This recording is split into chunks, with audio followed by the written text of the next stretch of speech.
സ്വർഗീയ സൈന്യത്തെ 7 വകുപ്പായിട്ടാണ് തിരിച്ചിരിക്കുന്നത്. അതങ്ങനെ നിൽക്കട്ടെ. സാത്താന്യ സൈന്യത്തിന് എത്ര വകുപ്പുകളുണ്ട്? അതൊരല്പം മനസ്സിരുത്തി പഠിച്ചിട്ട് വേണം നമുക്ക് മുന്നോട്ട് നീങ്ങാൻ. സാത്താന്യ സൈന്യത്തെ 4 വകുപ്പുകളായി തിരിച്ചിട്ടുണ്ട്. എന്താ തെളിവ്? നമുക്ക് എഫെസ്യ ലേഖനത്തിലേക്ക് നമ്മുടെ ശ്രദ്ധയെ കൊണ്ടുവരാം. എഫെസ്യ ലേഖനം 6-ാം അധ്യായം അതിൻ്റെ 12-ാമത് വാക്യം.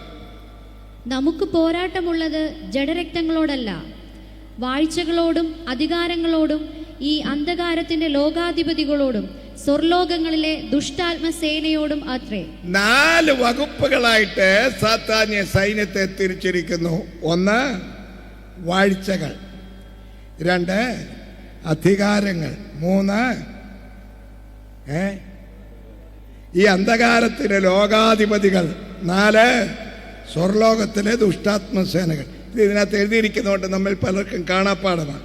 ഇവരുടെയൊക്കെ പരിപാടി എന്താണെന്നൂടെ ഞാനൊന്ന് പറഞ്ഞ് മനസ്സിലാക്കി തരാം. വാഴ്ചകൾ ആരാണിവരെ? ഒറ്റ വാക്കിൽ പറഞ്ഞാൽ സ്ഥാപനങ്ങളിൽ കൂടിക്കൊണ്ടിരുന്നു കൊണ്ട് അതിശയങ്ങളും അത്ഭുതങ്ങളും പ്രവർത്തിച്ച് മനുഷ്യരെ താന്താങ്ങളിലേക്ക് തിരിക്കുന്ന ശക്തിവിശേഷങ്ങളാണ് വാഴ്ചകൾ. ഇപ്പം കൂടെ വിസ്തരിക്കാം. ഈ വാഴ്ചകളെക്കുറിച്ച് ഞാൻ പറയുമ്പം പണ്ടത്തെ ഒരു മാർഗം കളിയുടെ പാട്ട് എനിക്ക് ഓർമ്മ വരിക. കോട്ടയംകാരെയാകുമ്പോൾ നിങ്ങൾക്കിത് അറിയാം. പണ്ട് നമ്മുടെ പിതാക്കന്മാരെയൊക്കെ തിരുവചനം പഠിപ്പിക്കാൻ സൺഡേ സ്കൂൾ ഒന്നും ഇല്ലാതിരുന്ന കാലത്ത് മാർഗം കളിയെന്നും പറഞ്ഞൊരു കളിയുണ്ടായിരുന്നു. എന്ന് പറഞ്ഞാൽ മാർഗം പഠിപ്പിക്കാനുള്ള കളി. അതിനകത്താണ് ആദത്തെ സൃഷ്ടിച്ചു ഏതനിലാക്കി ദൈവം ഏകനായിരിക്കാതെ സ്ത്രീ വേണം കൂട്ടവനം നിദ്രയിലായതിൻ്റെ ആസ്തിയിലൊന്നെടുത്തു സ്ത്രീയാക്കി ചമച്ചവൾ കവ്വ എന്നു പേരുമിട്ടു. അങ്ങനെ അങ്ങോട്ട് പോവുക പാട്ട്. അപ്പം ഈ കൂട്ടത്തിൽ കുറച്ച് കാലങ്ങൾ പലതങ്ങോട്ട് കഴിഞ്ഞപ്പോൾ ഈ പാട്ടിനകത്തൊക്കെ മറ്റു പാട്ടുകൾ വന്നു കയറി. തിരുവചനത്തിലില്ലാത്ത പാട്ടും വന്നു കയറി.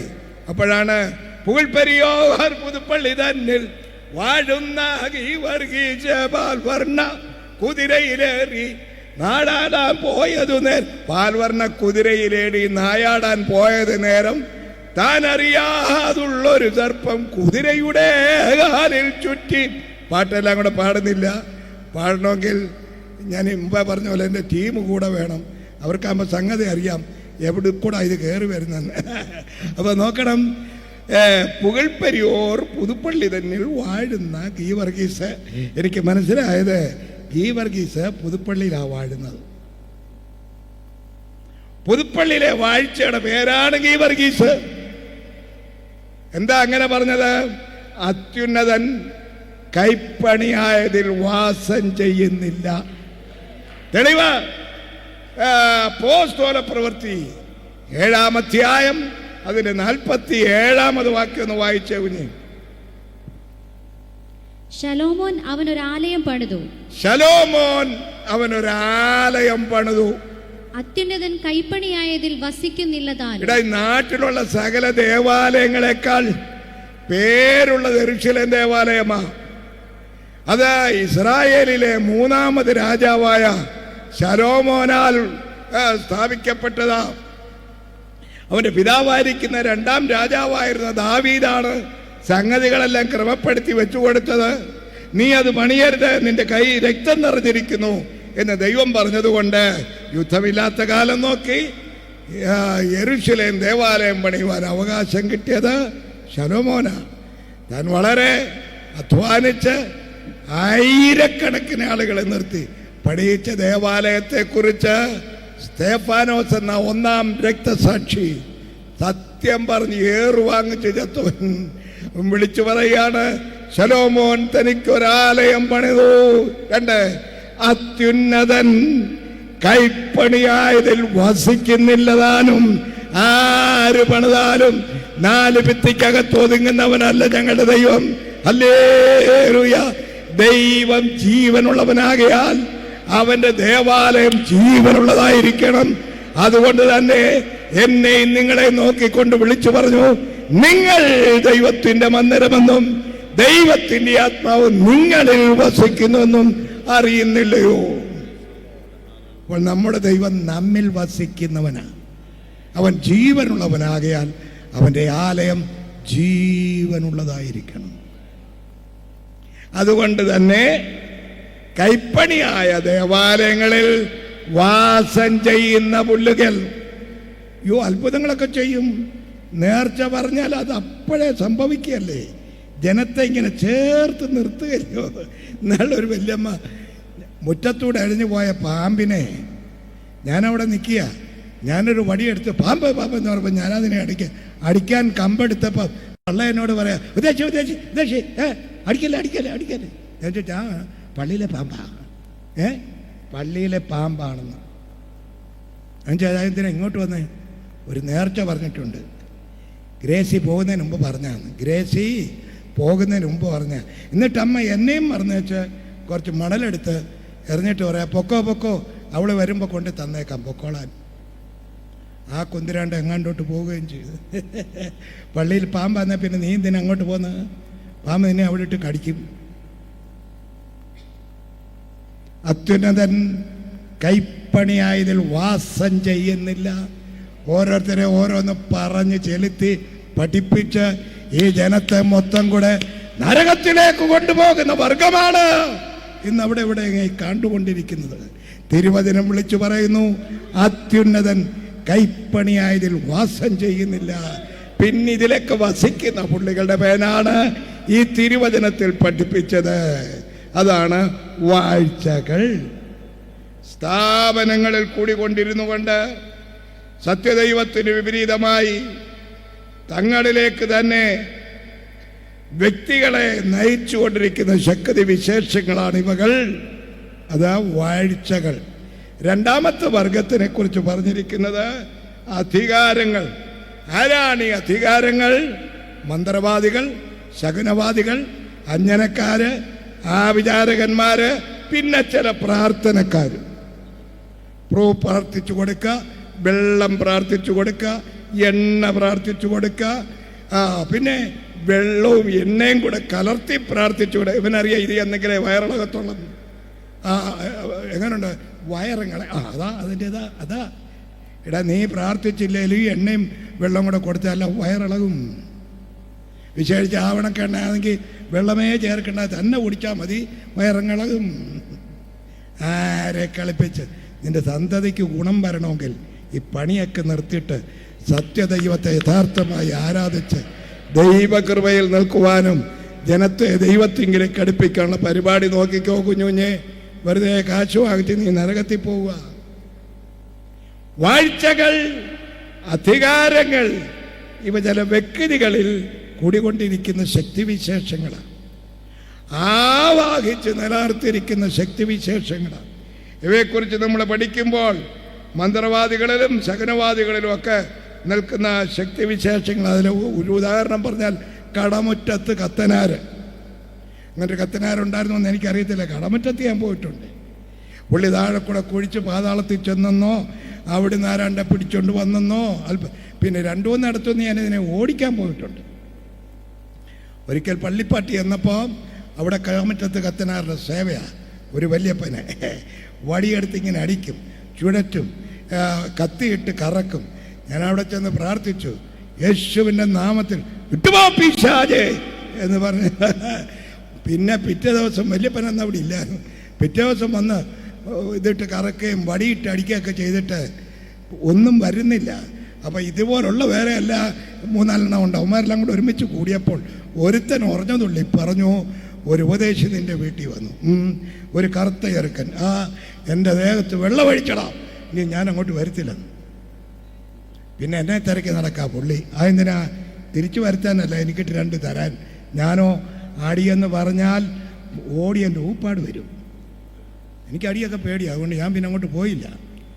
ആ മൂപ്പലയുടെ മോനെ ഞാൻ പഠിച്ച് സ്നാനപ്പെടുത്തി, മരുമോളെ മുക്കി. ലേലുയ, ഇതൊക്കെയാണ് ഞങ്ങളുടെ പണിയേ. പിന്നെ എവിടെങ്കിലും വല്ല കടമറ്റത്ത് കത്തനാരോ ഒക്കെ ഉണ്ടെങ്കിൽ വിളിച്ചാൽ മതി, സൂക്ഷം ഞങ്ങൾ വന്ന് പ്രാർത്ഥിക്കും. കുന്തിരാണ്ട് ഓടി ഊപ്പാട് വരും. സ്നേഹിത, 7 കാവ് തെളിച്ച കൈയാ എൻ്റെത്. ഇതുവരെ വെള്ള നിറം വീണില്ല. ഇല്ല ഇല്ല ഇല്ല. അവിടെയൊക്കെ ഞങ്ങൾ പെയ്ത്തോമിട്ടു. ആമേൻ. ഈ അധികാരം നമുക്ക് തന്നത് കർത്താവായ യേശു. അക്കരങ്ങൾ ഉയർത്തി ദൈവത്തിന് സ്തോത്രം ചെയ്യാം. ഹല്ലേലൂയ. ഇങ്ങനെയുള്ള വ്യക്തികളിൽ കുടികൊണ്ടിരിക്കുന്ന ശക്തി വിശേഷങ്ങളാണ് അധികാരങ്ങൾ. അപ്പോൾ 1 വാഴ്ച, 2 അധികാരം, 3 അന്ധകാരത്തിൻ്റെ ലോകാധിപതി. അത് ഇച്ചിരി പഠിക്കാനുള്ളതാ. ലോകത്തെ മൊത്തം കൂടെ ചുറ്റി ആവാഹിച്ച് നിർത്തിയിരിക്കുന്ന ഒരു ശക്തിവിശേഷമുണ്ട്. ഞാൻ പ്രസ്താവിച്ചുകൊണ്ടിരിക്കുന്ന ഡെമനോളജി എന്ന ഭാഗമാണ്, ഭൂതശാസ്ത്രം. അപ്പോ ഈ ശക്തിവിശേഷത്തിൽ ലോകത്തെ മൊത്തം കൂടെ കീഴടക്കി ഭരിക്കുന്ന ഒരു ശക്തിയുണ്ട്. ആ ശക്തിയുടെ പേര് ഈ ലോകത്തിൻ്റെ പ്രഭു എന്നാണ്. നമ്മുടെ കർത്താവ് ഒരിക്കൽ ഇവനെ പരിചയപ്പെടുത്തി, ഈ ലോകത്തിൻ്റെ പ്രഭു വരുന്നു, അവൻ എന്നോട് ഒരു കാര്യവുമില്ല. ഇവനാ വന്ന് എൻ്റെ കർത്താവിനോട് പറഞ്ഞത്, ഇക്കാണുന്നതെല്ലാം എങ്കൽ പരമേൽപ്പിക്കപ്പെട്ടിരിക്കുന്നു. എനിക്ക് ഇഷ്ടമുള്ളവൻ ഞാനിത് കൊടുക്കും. കാശ് കൂടുതൽ വാങ്ങിക്കുന്നവൻ അറിഞ്ഞോണം, നീ അവൻ്റെ ഇഷ്ടം ചെയ്തതുകൊണ്ട് നിനക്ക് പിന്നെയും തരികയാ. നീ ഇപ്പോൾ 8 കോടിയുടേതാ പണിയാൻ തുടങ്ങുന്നത്, നിനക്ക് ഇനിയും കിട്ടും. ഞങ്ങൾക്ക് കാശ് വേണ്ട, അന്നുള്ള ആഹാരം തന്നു പോറ്റണമേ എന്നുള്ള പ്രാർത്ഥനയാണ് എല്ലാ ദിവസവും പ്രാർത്ഥിക്കുന്നത്. എല്ലാ ദിവസവും ദാരിദ്ര്യത്തിൽ കിളിച്ചു വളർന്നത് കൊണ്ട് പണം കണ്ട ഞങ്ങളെ ഞെട്ടത്തില്ല, വെട്ടത്തില്ല. ഞങ്ങൾക്ക് ഉള്ളത് കൊണ്ട് അങ്ങ് പോയാൽ മതി, അക്കരെ ചെല്ലണം എന്നുള്ള ഒരൊറ്റ ഉദ്ദേശത്തോടു കൂടിയാണ് വിശ്വാസ ജീവിതം നയിച്ചുകൊണ്ടിരിക്കുന്നത്. അപ്പോൾ പറഞ്ഞത്, എനിക്ക് ഇഷ്ടമുള്ളവനിത് കൊടുക്കും. പിന്നെ നീ എന്നെ വീണൊന്ന് നമസ്കരിച്ചാൽ നിനക്ക് തരാം. എൻ്റെ കർത്താവ് അങ്ങോട്ടും ഇങ്ങോട്ടൊക്കെ നോക്കിയിട്ടതാണ്, ഞാനും നീ മാത്രമുള്ള ആരും അറിയരുത്, ചെവി അറിയുന്ന എന്നൊന്ന് പറഞ്ഞിരുന്നെങ്കിൽ എൻ്റെ ദൈവമേ, ഞങ്ങൾ പിന്നെ എന്തിനാ ജീവിക്കുന്നത്? എൻ്റെ കർത്താവ് പറഞ്ഞു, നോ, എൻ്റെ ദൈവമായ യഹോവയെ മാത്രമേ ആരാധിക്കാവൂ എന്ന് എഴുതിയിരിക്കുന്നു. അങ്ങനെ ജയഭേരി മുഴക്കിയ ജയവീരനാ നമ്മുടെ കർത്താവ്. ആ കരങ്ങൾ വീശി നമ്മുടെ കർത്താവിന് സ്തോത്രം ചെയ്യാം. ഹല്ലേലൂയ. അങ്ങനെ ഭൂലോകം മൊത്തം ഒരുത്തന്റെ കയ്യിലിരിക്കുക. അവന്റെ കീഴിൽ പ്രവിൻസകൾ തിരിച്ച് ഓരോ രാജ്യങ്ങൾക്കായി ഓരോ പൈശാചിക പ്രഭുക്കളുണ്ട്. മനസ്സിലാക്കാനായിട്ട് പറയാം, ദാനിയേലിന്റെ പ്രാർത്ഥന തടഞ്ഞതാരാ? ഉറക്കെ പറ, ഉറക്കെ പറയുന്നെന്താ? പാർസി രാജ്യത്തിന്റെ പ്രഭു. അത് അവിടുത്തെ രാജാവല്ല, പാർസി രാജ്യം മൊത്തം കൂടെ അടക്കി ഭരിച്ചുകൊണ്ടിരിക്കുന്ന ഒരു പ്രഭുവുണ്ട്. ഇന്ത്യ സാമ്രാജ്യത്തിന് ഒരു പ്രഭുവുണ്ട്.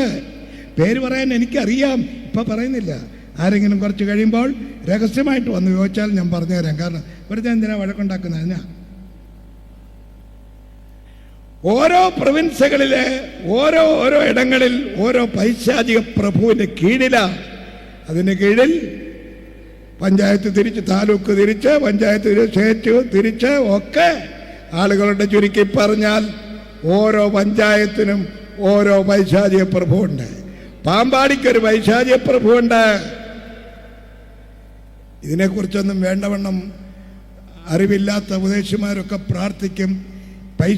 ഈ ദേശാധിപതിയുടെ കെട്ടുകളെയും അതിൻ്റെ പോരുകളും നിനക്കറിയാൻ വയ്യ.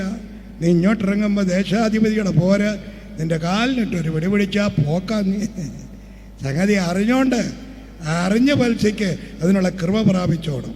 ചുരുക്കി പറഞ്ഞാൽ ഒരു വീടൊന്നൊക്കെ ഒരു കുടുംബച്ചാത്തൻ വീതമുണ്ട്. അവനാണ് സന്ധ്യയ്ക്ക് പ്രാർത്ഥന തല്ലി തൂവിക്കളയുന്നത്. അവനാണ് ഭാര്യയും ഭർത്താവും കൂടെ തമ്മിൽ അടിയുണ്ടാക്കുന്നത്. അവനാണ് ഭാര്യയുടെ ചെവി പറഞ്ഞു കൊടുക്കടി, അവൻ തെക്കോട്ടല്ലോ പോയതാണ്, നീ നോക്കണം വടക്കുന്നേ വരത്തുള്ളൂ. അവിടെ ഏലിയമ്മയുടെ വീട്. അപ്പോൾ ഇവിളിങ്ങനെ നോക്കിയിരിക്കുക, സൂക്ഷം വടക്കൂടാ വരുന്നത്. അറിയാം ഇതൊക്കെ ഞാൻ നേരത്തെ അറിഞ്ഞുകൊണ്ടിരിക്കും. നീ ഒരുത്തിക്ക് നാശമുണ്ടാക്കുന്ന വെക്കുന്നതെല്ലാം നിന്റെ വീട്ടിലെ പൈശാചിക പോര് അല്ലെങ്കിൽ ബന്ധനമാണ്. ഇതറിഞ്ഞ് അതിനെ ഭത്സിച്ച് അതിന്മേൽ ജയം ഏറ്റെടുക്കാൻ പഠിക്കുന്നവരാണ് സാക്ഷാൽ പ്രാർത്ഥനക്കാർ. അല്ലാത്തവർ വെറുതെ മഞ്ഞുകൊള്ളുകയാണ്. അപ്പം നോക്കണം, ഓരോ വീടെന്നൊക്കെ ഓരോ പൈശാചിക പ്രഭു, അതിൻ്റെ കീഴിൽ ഓരോരുത്തരെ തെറ്റിക്കാൻ നടക്കുന്ന പിശാചികളുണ്ട്. വല്ലവിധേനെ കഴിയുമെങ്കിൽ വൃതന്മാരെ കൂടെ തെറ്റിക്കുവാൻ പിശാച് അവൻ്റെ സകല പണിയും ചെയ്യും. നമ്മെ എല്ലാവരെയും ഏതെങ്കിലും വിധത്തിൽ അവൻ്റെ കണിയിലകപ്പെടുത്താൻ പിശാച് ഓടിക്കൊണ്ടിരിക്കുക. ഈ ശക്തിവിശേഷങ്ങൾക്കാണ് അധികാരങ്ങൾ, വാഴ്ചകൾ, അധികാരം, ഈ അന്ധകാരത്തിൻ്റെ ലോകാധിപതികൾ എന്ന് പറയുന്നത്. അന്ധകാരത്തിൻ്റെ ലോകാധിപതികൾ. നാലാമത്തെ വർഗമാണ് സ്വർലോകത്തിലെ ദുഷ്ടാത്മസേന. അവർക്ക് വലിയ പണിയൊന്നുമില്ല, ഒറ്റ പണിയേ ഉള്ളൂ. ദൈവത്തിന് വിപരീതമായി മനുഷ്യനോട് പറയും, മനുഷ്യന് വിപരീതമായി ദൈവത്തോട് പറയും. ഇത്രയേ ഉള്ളൂ പണി. യോബിൻ്റെ കാര്യം ദൈവസന്നിധിയിൽ ചെന്ന് പറഞ്ഞത് ഈ വർഗമാണ്. ഇവർക്ക് അവിടെ സ്ഥലമൊക്കെ ഉണ്ട്, സ്വർഗത്തിൽ അവർക്കൊരല്പം ഇടമുണ്ട്. അവരെ ഇനി യുദ്ധം ചെയ്ത് ഭൂമിയിലേക്ക് ആഴ്ത്തുന്ന ദിവസം വരുന്നു. അത് വെളിപ്പാട് പുസ്തകം 12-ാം അധ്യായത്തിൽ രേഖപ്പെടുത്തിയിട്ടുണ്ട്. അതുവരെ ഇവർക്കവിടെ സ്ഥലമുണ്ടായിരിക്കും. അവർ ദൈവത്തിൻ്റെ മക്കൾ ദൈവസ്ഥരിൽ നിൽക്കുമ്പോൾ ഒരു മൂലയ്ക്ക് അവനും ചെന്ന് നിൽക്കും. നീ എവിടെ പോയിട്ട് വരുന്നു? ഞാൻ ഭൂലോകമൊക്കെ ഊടാടി സഞ്ചരിച്ചു വരുന്നു. എൻ്റെ ദാസനായിരിക്കുന്ന യോബിനെ നീ കണ്ടുവോ? അവനെപ്പോലെ ദോഷം വിട്ടകുന്നവൻ, നിർദോഷൻ, നിഷ്കളങ്കൻ, ഭൂമിയിൽ വേറെ ആരുമില്ലല്ലോ. പയ്യ അവൻ അങ്ങോട്ട് പറഞ്ഞു കൊടുക്കുക, വെറുതെ ആണോ ചുറ്റുപാടും വേലി കെട്ടി വെച്ച്, വേലി ഒന്ന് വിളിച്ചു തന്നാൽ ഞാൻ കാണിച്ചു തരാൻ പണി. ദൈവത്തിന് വിപരീതമായി മനുഷ്യരോട് പറയും, മനുഷ്യർക്ക് വിപരീതമായി ദൈവത്തോട് പറയും. അതാണ് ഈ നാലാമത്തെ വർഗത്തിൻ്റെ അടവ, സ്വർലോകത്തിലെ ദുഷ്ടാത്മസേന. നിന്റെ കാത്തിരിപ്പ് യോഗത്തിനകത്ത് ഇവൻ വരും. നിന്റെ ദേഹത്ത് കയറി തുള്ളാൻ ഉള്ള അധികാരം ഇവനുണ്ട്. ജീവിതത്തിൻ്റെ നിലവാരം ക്രിസ്തുവേശുവിലല്ലാതെ ദോഷം പറഞ്ഞും വീട്ടിൽ ബഹളമുണ്ടാക്കിയും തല്ലുണ്ടാക്കിയും ബഹളമുണ്ടാക്കി നടന്നുവെച്ച് പ്രാർത്ഥനയ്ക്ക് വരുന്നു തുള്ളുന്ന കള്ളത്തുള്ളക്കാരി നിന്റെ അകത്ത് വ്യാപരിക്കുന്നത് പൈശാചിക പോരാണ്. നീ ആദ്യം അറിയണം. ഈ ദുഷ്ടശക്തികളുടെ പോരുകളിലൊക്കെ ജയിക്കുന്നവരെയാണ് ഈ തിരുവചനം ജയിച്ചവർ എന്ന് വിളിച്ചു പറയുന്നത്. ഹല്ലേലൂയ. എവിടം വരെ ഉണ്ട് ഇയാൾക്ക് ഈ സൗകര്യം അവിടെ എന്ന് ചോദിച്ചാൽ തിരുവചനത്തിൽ പറയുന്ന ഒരു ഭാഗമുണ്ട്. ഈ നമുക്ക് ആ വെളിപ്പാട് പുസ്തകം 12-ാം അധ്യായം ഒന്നെടുക്കാം. അതിൻ്റെ 10ഉം 11ഉം വാക്യങ്ങൾ. അപ്പോൾ ഞാൻ സ്വർഗത്തിൽ ഒരു മഹാശബ്ദം പറഞ്ഞു കേട്ടത്, ഇപ്പോൾ നമ്മുടെ ദൈവത്തിന്റെ രക്ഷയും ശക്തിയും രാജ്യവും അവന്റെ ക്രിസ്തുവിന്റെ ആധിപത്യവും തുടങ്ങി നമ്മുടെ സഹോദരന്മാരെ രാപ്പകൽ ദൈവസന്നിധിയിൽ കുറ്റം ചുമത്തുന്ന, നമ്മുടെ സഹോദരന്മാരെ രാപ്പകൽ ദൈവസന്നിധിയിൽ കുറ്റം ചുമത്തുന്ന അപവാദിയെ തള്ളിയിട്ട് കളഞ്ഞുവല്ലോ. അപവാദിയെ തള്ളിയിട്ട് കളഞ്ഞുവല്ലോ. ഈ ദിവസം വരെ ഈ പുള്ളി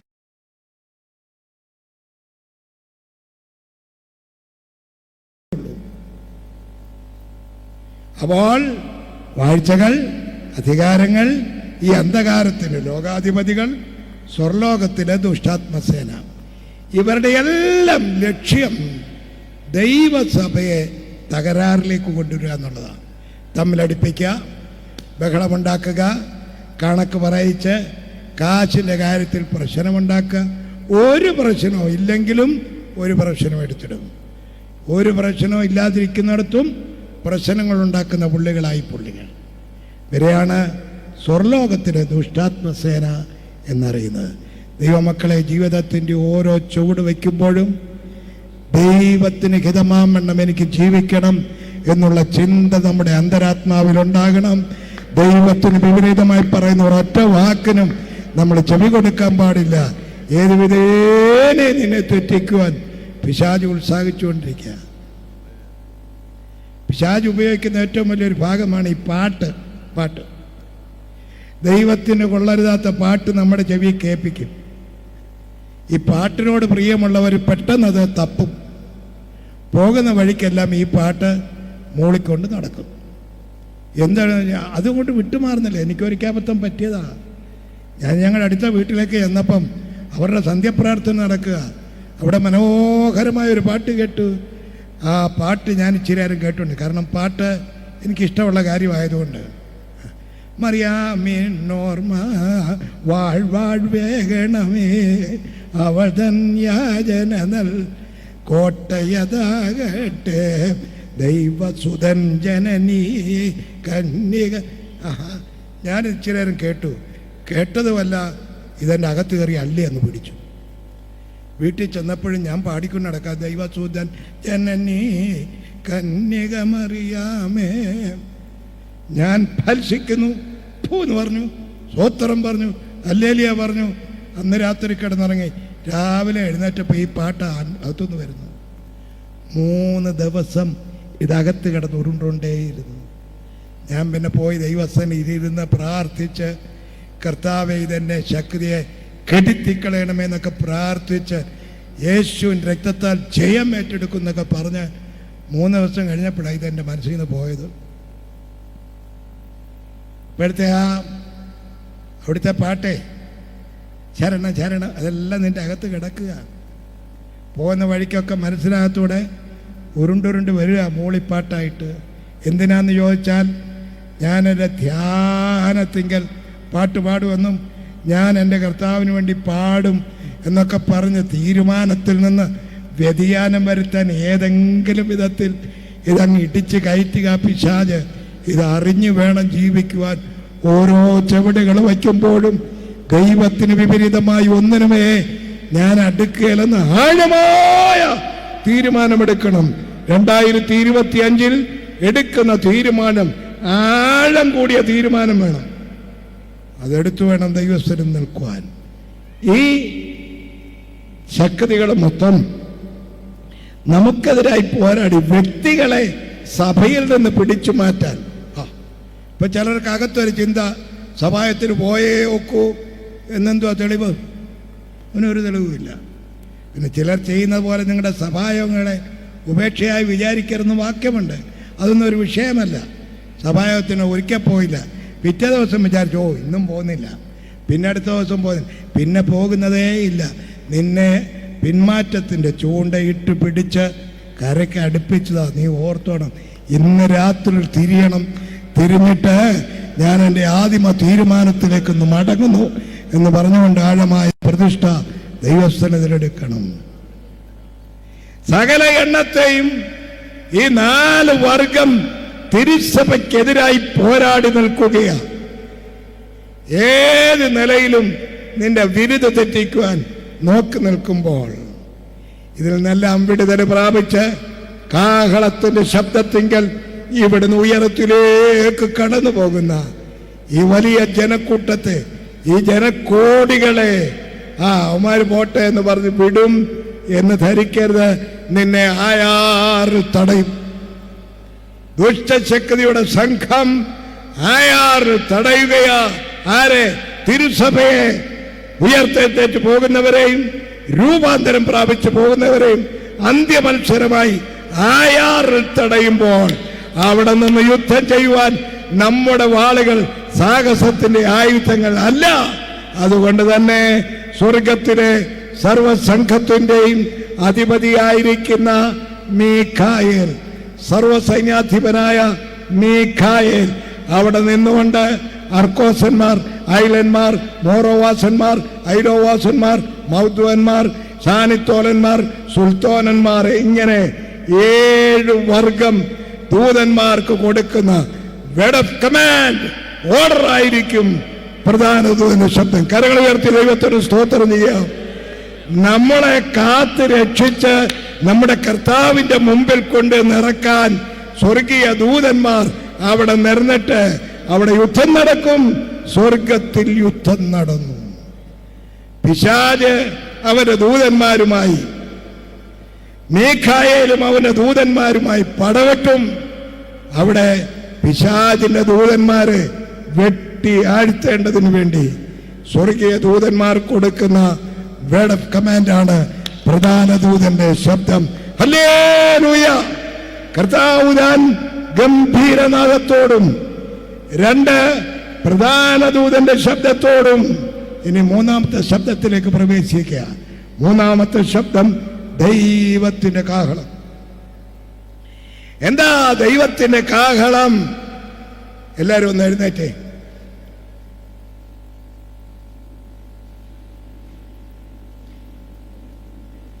അല്ല, എല്ലാവരും എഴുന്നേറ്റൊന്ന് അറിയാനാ.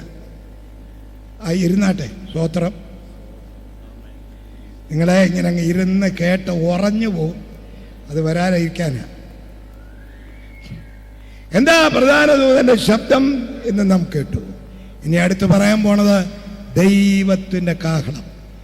ദൈവത്തിന്റെ കാഹളം എന്ന വിഷയത്തെ വിശദീകരിക്കുവാൻ കാഹളത്തെ 3ആയി തരംതിരിക്കുന്നു. 3ാമത്തെ പഠനത്തിലേക്ക് പ്രവേശിക്കുക. 1 പഴയ നിയമ കാഹളം, 2 പുതിയ നിയമ കാഹളം, 3 അന്ത്യകാഹളം. നോട്ട് ചെയ്യുന്നവർ അങ്ങനെ ചെയ്തോണം. 1 പഴയ നിയമകാഹളം, 2 പുതിയ നിയമകാഹളം, 3 അന്ത്യകാഹളം. എന്താ പഴയ നിയമകാഹളം? സംഖ്യാപുസ്തകത്തിലേക്ക് നമ്മുടെ ശ്രദ്ധയെ കൊണ്ടുവരാം. സംഖ്യാപുസ്തകം 10-ാം അധ്യായം 1 മുതൽ 10 വരെയുള്ള വാക്യങ്ങൾ ആ മോള് തന്നെ വായിക്കണം. എൻ്റെ സുന്ദരം വായനയാ. പെട്ടെന്ന് എടുത്തങ്ങ് വായിക്കുക മോളെ. ദൈവം അനുഗ്രഹിക്കട്ടെ. വായിച്ച മക്കളെ. യഹോവ പിന്നെയും മോശയോട് അരുളി ചെയ്തത് എന്തെന്നാൽ, വെള്ളി കൊണ്ട് 2 കാഹളം ഉണ്ടാക്കുക, അടിപ്പുപണിയായി അവയെ ഉണ്ടാക്കേണം. അവ നിനക്ക് സഭയെ വിളിച്ചു കൂട്ടുവാനും പാളയത്തെ പുറപ്പെടുവിപ്പാനും ഉതകേണം. അവ ഊതുമ്പോൾ സഭ മുഴുവനും സമാഗമന കൂടാരത്തിന്റെ വാതിൽക്കൽ നിന്റെ അടുക്കൽ കൂടേണം. 1 കാഹളം മാത്രം ഊതിയാൽ ഇസ്രായേലിന്റെ സഹസ്രാധിപന്മാരായ പ്രഭുക്കന്മാർ നിന്റെ അടുക്കൽ കൂടേണം. ഗംഭീരധ്വനി ഊതുമ്പോൾ കിഴക്കേ പാളയങ്ങൾ യാത്ര പുറപ്പെടേണം. 2ാം പ്രാവശ്യം ഗംഭീരധ്വനി ഊതുമ്പോൾ തെക്കേ പാളയങ്ങൾ യാത്ര പുറപ്പെടേണം. ഇങ്ങനെ ഇവരുടെ പുറപ്പാടുകൾക്കായി ഗംഭീരധ്വനി ഊതേണം. സഭയെ കൂട്ടേണ്ടതിന് ഊതുമ്പോൾ ഗംഭീരധ്വനി ഊതരുത്. അഹരോന്റെ പുത്രന്മാരായ പുരോഹിതന്മാർ ആകുന്നു കാഹളം ഊതേണ്ടത്. ഇത് നിങ്ങൾക്ക് തലമുറ തലമുറയായി എന്നേക്കുമുള്ള ചട്ടമായിരിക്കണം. ആമേൻ. ഇത് നിങ്ങൾക്ക് തലമുറ തലമുറയായി എന്നേക്കുമുള്ള ചട്ടമായിരിക്കണം. എന്താ? വെള്ളി കൊണ്ട് 2 കാഹളമുണ്ടാക്കണം. അത് അടിപ്പുപണിയായി ഉണ്ടാക്കണം. അവ നിനക്ക് സഭയെ കൂട്ടിവരുത്തുവാനും പാളയങ്ങൾ യാത്ര പുറപ്പെടുവാനും ഒക്കെ ഉതകണം. പിന്നെ ആരാണ് ഊതേണ്ടത്? അഹരോന്റെ പുത്രന്മാരായ ലേവി പുരോഹിതന്മാരാണ് ഇത് ഊതേണ്ടത്. ഇത് നിങ്ങൾക്ക് തലമുറ തലമുറയായി എന്നേക്കുമുള്ള ചട്ടം ആയിരിക്കണം. ആ ഭാഗത്തെ പഠനം ആരംഭിക്കുക. വെള്ളി കൊണ്ട് 2 കാഹളമുണ്ട്. എവിടുന്നാ ഈ വെള്ളി? വെള്ളി എവിടുന്നാണ് എന്ന് കാണേണ്ടതിന് നമുക്ക് പുറപ്പാട് പുസ്തകം 30-ാം അധ്യായം 11-12 വാക്യങ്ങൾ വായിക്കാം. പുറപ്പാട് പുസ്തകം 30-ാം അധ്യായം 11-12 വാക്യങ്ങൾ. യഹോവ പിന്നെയും മോശയോട് കൽപ്പിച്ചത് എന്തെന്നാൽ, ഇസ്രായേൽ മക്കളുടെ ജനസംഖ്യ എടുക്കേണ്ടതിന് അവരെ എണ്ണുമ്പോൾ അവരുടെ മധ്യേ ബാധ ഉണ്ടാകാതിരിപ്പാൻ അവരിൽ ഓരോരുത്തൻ താന്താന്റെ ജീവന് വേണ്ടി യഹോവയ്ക്ക് വീണ്ടെടുപ്പ് വില കൊടുക്കണം. 16 വരെ വായിക്കോളെ. എണ്ണപ്പെടുന്നവരുടെ കൂട്ടത്തിൽ ഉൾപ്പെടുന്ന ഏവനും വിശുദ്ധ മന്ദിരത്തിലെ തൂക്കപ്രകാരം 1/2 ശേക്കേൽ കൊടുക്കണം. 1/2 ശേക്കൽ കൊടുക്കണം. ശേക്കേൽ എന്നത് 20 ഖേര. ആ 1/2 ശേക്കേൽ യഹോവയ്ക്ക് വഴിപാടായിരിക്കണം. എണ്ണപ്പെടുന്നവരുടെ കൂട്ടത്തിൽ 20 വയസ്സും അതിന് മീതെയുള്ളവനെല്ലാം യഹോവയ്ക്ക് വഴിപാട് കൊടുക്കണം. നിങ്ങളുടെ ജീവന് വേണ്ടി പ്രായശ്ചിത്തം കഴിപ്പാൻ നിങ്ങൾ യഹോവയ്ക്ക് വഴിപാട് കൊടുക്കുമ്പോൾ ധനവാൻ 1/2 ശേക്കേലിൽ അധികം കൊടുക്കരുത്, ദരിദ്രൻ കുറച്ചു കൊടുക്കുകയും അരുത്. ഈ പ്രായശ്ചിത്ത ദ്രവ്യം നീ ഇസ്രായേൽ മക്കളോട് വാങ്ങി സമാഗമന കൂടാരത്തിന്റെ ശുശ്രൂഷയ്ക്കായി കൊടുക്കണം. നിങ്ങളുടെ ജീവന് വേണ്ടി പ്രായശ്ചിത്തം കഴിക്കേണ്ടതിന് അത് യഹോവയുടെ മുൻപാകെ ഇസ്രായേൽ മക്കൾക്ക് വേണ്ടി ഒരു ജ്ഞാപകമായിരിക്കണം. കേട്ടോ, ഈ വെള്ളി വീണ്ടെടുപ്പ് വിലയ. 20 വയസ്സ് മുതൽ മേലോട്ടുള്ളവരെല്ലാം അര ശേക്കൽ വെള്ളി ദേവാലയത്തിലെ തൂക്കപ്രകാരം കൊണ്ടുകൊടുക്കണം. ധനവാൻ അധികം കൊടുക്കരുത്, ദരിദ്രൻ കുറച്ചു കൊടുക്കുകയും അരുത്. എന്ന് പറഞ്ഞാൽ ധനവാന്റെയും ദരിദ്രന്റെയും വീണ്ടെടുപ്പിന്റെ വില ഒരുപോലെ അല്ല. കാശ് കൂടുതലുള്ളവന്റെ വീട്ടിൽ കൂടെ കൂടെ അങ്ങ് സന്ദർശനവും, കാശില്ലാത്തവന്റെ വീട്ടിൽ വല്ലപ്പോഴും ഒരു സന്ദർശനം വെക്കുന്ന ഇന്നത്തെ ഇടപാടല്ല. ധനവാന്റെയും ദരിദ്രന്റെയും വീണ്ടെടുപ്പ് ദൈവസന്നിധിയിൽ ഒരേ വിലയാണ്. 20 ശേക്കൽ വെള്ളി കൊണ്ടു കൊടുക്കണം. അത് അര ശേക്കൽ വെള്ളി കൊണ്ടു കൊടുക്കണം. അത് 20 വയസ്സ് മുതൽ മേലോട്ടുള്ള എല്ലാവരും കൊണ്ടു കൊടുക്കണം. ഈ വെള്ളിയിൽ നിന്നാണ് ഈ കാഹളമുണ്ടാക്കേണ്ടത്. ചുരുക്കി പറഞ്ഞാൽ വീണ്ടെടുപ്പ് വിലയിൽ നിന്ന് വേണം കാഹളമുണ്ടാക്കുവാൻ. എല്ലാവരും കയറി ഊതരുത്. ഊതേണ്ടത് ആരാണ്? ആ 8-ാം വാക്യം എന്താ പറയുന്നത്? 10:8 അഹരോന്റെ പുത്രന്മാരായ പുരോഹിതന്മാരാകുന്നു കാഹളം ഊതേണ്ടത്. എല്ലാവരും കയറി ഊതരുത്. ഇത് ഊതാൻ നല്ലതാണ്. ഞാനൊന്ന് ഊതട്ടെ. നീ ഊതിയാ ശരിയാകത്തില്ല ആശാനെ, നിനക്കറിയത്തില്ല എങ്ങനെ ഊതണ്ടെന്ന്. പിന്നെ കാശ് കിട്ടുന്നിടത്ത് എല്ലാം കയറി ഊതുന്ന പുള്ളികളുണ്ട്. നിന്നെ എടുത്തിട്ടില്ല. ആരൂതണം? പുരോഹിതന്മാർ കാഹളമൂതണം. അഹരോന്റെ പുത്രന്മാർ. ഈ അഹരോന്യ പുത്രന്മാരെ കുറിച്ച് പഠിക്കുമ്പോൾ ലേവി ഗോത്രക്കാരാ. ലേവി ഗോത്രക്കാർക്ക് ചില പ്രത്യേകതകളുണ്ട്. ഒന്നാമത്തെ പ്രത്യേകത ശപിക്കപ്പെട്ട വർഗമാണ്. ഉൽപ്പത്തി പുസ്തകം 48-ാം അധ്യായം എടുക്കാം. ഉൽപ്പത്തി പുസ്തകം 48-ാം അധ്യായം അതിൻ്റെ 49-ാം അധ്യായം അതിൻ്റെ 5-ാമത് വാക്യം ഒന്ന് വായിച്ചോട്ടെ. ശിമയോനും ലേവിയും സഹോദരന്മാർ. ആദ്യം മുതലൊന്ന് വായിച്ചാലും കുഴപ്പമില്ല. രൂപേനേ നീ എൻ്റെ അതേ അപ്പന്മാർ ചാകുന്നതിന് മുമ്പ് മക്കളെ അനുഗ്രഹിക്കുന്നത് നല്ലതാ. അപ്പന്മാർ ചാകുന്നതിന് മുമ്പ് മക്കളെ അനുഗ്രഹിക്കണമെങ്കിൽ അപ്പൻ വീട്ടിൽ കിടന്ന് ചാകണം. അല്ല വെന്റിലേറ്ററിൽ കിടന്ന് ചാത്താൽ ആരെ അനുഗ്രഹിക്കത്തുമില്ല, ഉള്ള കാശ് പോത്തേ ഉള്ളൂ. ഇപ്പം കാശുണ്ടാക്കാൻ ചെയ്തു വെച്ചേക്കുന്ന പണിയാണ്. ചത്ത് കഴിയുമ്പോൾ പറയടാ അതിനകത്തോട്ട് കെട്ടിയിട. അതെന്തിനാ ഇങ്ങനെ ഇടിക്കണം എന്ന് പറഞ്ഞാൽ ആൾക്ക് ജീവൻ ഉണ്ടെന്നറിയണം. എത്ര ദിവസം കിടക്കുന്നു അത്രയും ദിവസത്തെ ലക്ഷങ്ങൾ അങ്ങ് എഴുതി വാങ്ങിക്കാൻ. പണ്ട് അങ്ങനെ അല്ലായിരുന്നു. അപ്പൻ വീട്ടിൽ കിടന്ന് ദൈവത്തോട് സംസാരിച്ച് മക്കളെ അനുഗ്രഹിച്ചൊക്കെ മരിക്കുന്ന മുൻ തലമുറ. അപ്പോൾ യാക്കോബ് മരിക്കുന്നതിന് മുമ്പ് തൻ്റെ തലമുറയെ അനുഗ്രഹിക്കുക. ഓരോരുത്തരെ ഇങ്ങോട്ട് അടുത്ത് വിളിച്ചു. ആദ്യം വിളിച്ചത് ആദ്യജാതനായ രൂപേനെ. രൂപേനെ, നീ എൻ്റെ ആദ്യജാതൻ, എൻ്റെ സൃഷ്ടിയുടെ വൈശിഷ്ട്യവും ബലത്തിന്റെ വൈശിഷ്ട്യവും തന്നെ ആയിരുമോളെ. വെള്ളം പോലെ തുളുമ്പുന്നവനെ നീ ശ്രേഷ്ഠനാകയില്ല. കണ്ടോ, വെള്ളം പോലെ തുളുമ്പുന്നവനെ നിനക്ക് ഗുണം വരുത്തില്ലടാ. അത് അവന് കിട്ടിയ അനുഗ്രഹം. അതിന്റെ കാരണം അവിടെ വായിക്കുന്നുണ്ട്. ഇപ്പൊ ഞാൻ വായിപ്പിക്കുന്നില്ല, തന്നെ ഇരുന്ന് വായിച്ചു പഠിച്ചോണം. എല്ലാ വാക്യവും എല്ലായ്പ്പോഴും അങ്ങ് ഉറക്കെ വായിക്കാൻ നോക്കിയല്ല. അപ്പൊ നോക്കണം, രൂപേനെ അനുഗ്രഹിച്ചു. അത് കഴിഞ്ഞിട്ടുള്ള അനുഗ്രഹമാണ് 5-ാം വാക്യത്തിൽ വായിച്ചത്. ശിമയോനും ലേവിയും സഹോദരന്മാർ. അവന്മാർ രണ്ടുപേരും സഹോദരന്മാർ. അവരുടെ വാളുകൾ സാഹസത്തിന്റെ ആയുധങ്ങൾ. എന്നുള്ളമേ അവരുടെ മന്ത്രണങ്ങളിൽ കൂടരുതേ. എന്മനമേ അവരുടെ യോഗത്തിൽ ചേരരുതേ. തങ്ങളുടെ കോപത്തിൽ മതി. അത് ബാക്കി വീട്ടിൽ പോയി വായിച്ചു. എന്നുള്ളമേ അവരുടെ യോഗത്തിന് പോകരുതേ. എന്നുള്ളമേ അവരുടെ മന്ത്രണത്തിൽ ചേരരുതേ. അയ്യോ, വല്യപ്പായി കൈവച്ച് ഈ പിള്ളേരെ ശപിക്കാനുള്ള കാരണം എന്താ? കാരണം ഞാൻ പറഞ്ഞുതരാം. ഇവർക്കൊരു പെങ്ങളുണ്ട്. അവളുടെ പേര് 2 അക്ഷരേ ഉള്ളൂ.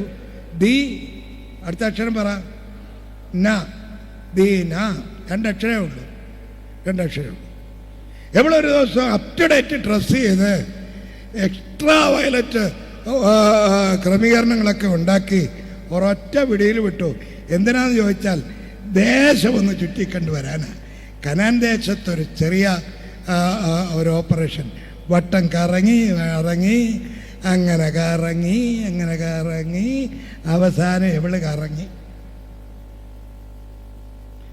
ആ ദേശത്തിൻ്റെ തലവൻ്റെ മോനെ ഇവളെ അങ്ങ് കറങ്ങി, ഇഷ്ടപ്പെട്ടു. ഇന്നൊക്കെയാണ് സോഷ്യൽ മീഡിയക്കകത്തൊക്കെ വന്നേനെ അങ്ങനെ റോസി പറഞ്ഞത് തെറ്റാണ്, റോസി പറഞ്ഞത് ശരിയാണ് ഇന്ന് വരും. എന്നാൽ ഇപ്പോൾ അന്ന് അതൊന്നും ഇല്ലാഞ്ഞതുകൊണ്ട് അവളെ കിട്ടിയില്ല, അവളെ അടിച്ചുകൊണ്ട് പോയി ആമ്പിള്ളേർ. അവിടെ കൊണ്ട് താമസിപ്പിച്ചേച്ചേ പെണ്ണിൻ്റെ പേര് പറഞ്ഞ് 5-6 ആമ്പിള്ളേർ ഇവിടെ വന്നു. എന്താ നിങ്ങൾ എവിടെ നിന്ന് വരാം? ഞങ്ങൾ കനാൻ ദേശത്ത്. ഓ